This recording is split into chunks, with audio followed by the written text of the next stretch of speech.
Human trafficking within the United States. So, the textbook definition for human trafficking is the unlawful act of transporting or coercing people in order to benefit from their work or service, typically in the form of forced labor or sexual exploitation.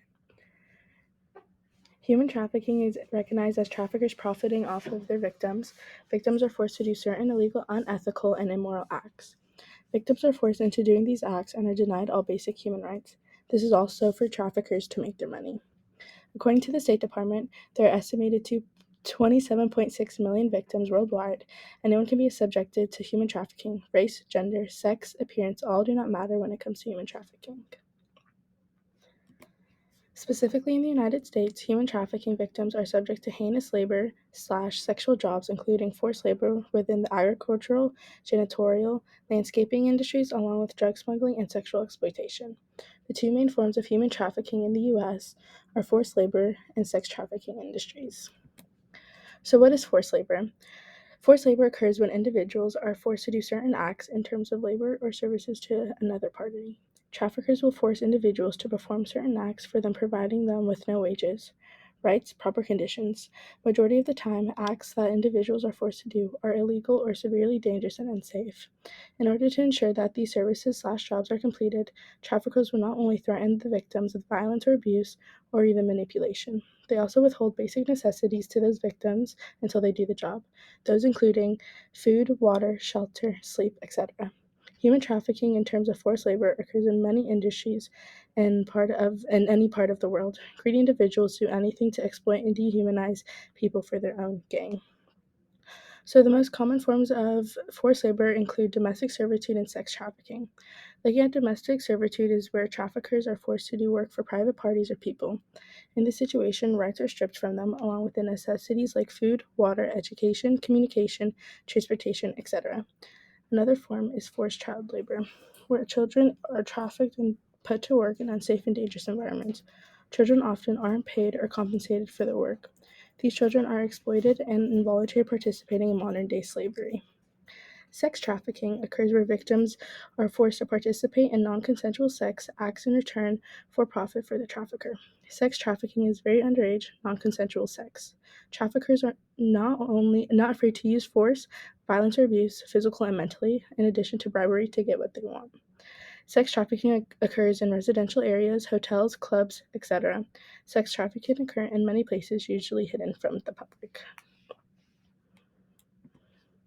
So, looking at past approaches and policies regarding human trafficking, so we have the UN TIP protocol, which is a UN protocol to prevent, suppress, punish, and trafficking in persons. This was the first legally binding protocol that defined human trafficking and clearly addressed it as an issue.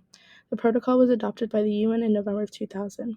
Countries and nations that participated in this protocol had to criminalize human traffickers and begin to create laws regarding anti-human trafficking.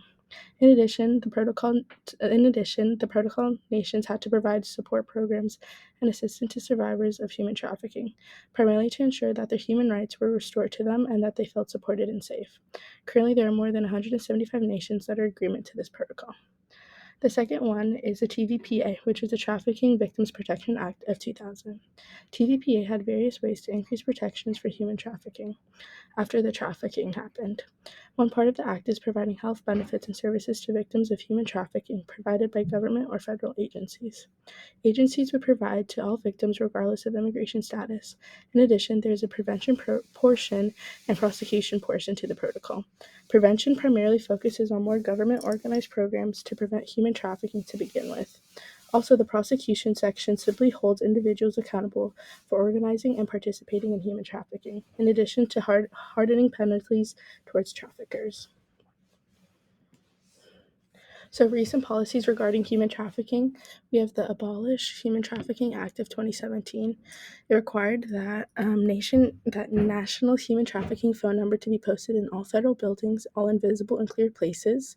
Enacted for a study to be ran by the CDC to understand and observe that the short and long-term physical and mental effects of human trafficking has on an individual. And lastly, it strengthens and helps fund programs that help support survivors of human trafficking. And in addition to having law enforcement officials understand modern day slavery and how it can be dealt with. And then the second law was the Frederick Douglass Trafficking Victims Prevention and Protection Reauthorization Act of 2018. So some key points of the act include grants awarded to local institutions to educate and expand the dangers and how to handle human trafficking, ensure that companies, employees, and private parties are abiding by and within human trafficking laws, ensuring that no government funds are being used in support of human trafficking, and lastly, it strengthened laws to prevent, record, and identify instances of human trafficking. So this is an analysis of the policies in my opinion. So any policy, domestic or international policies addressing human trafficking and advocating for anti-human trafficking laws and programs is amazing as a whole.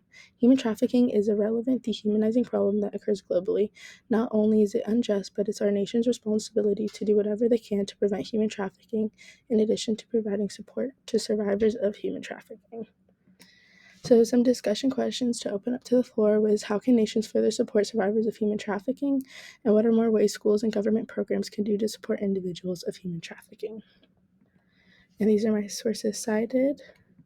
And then I had the awareness of, to have like awareness of human trafficking. It's a U.S. human trafficking hotline. Thank you.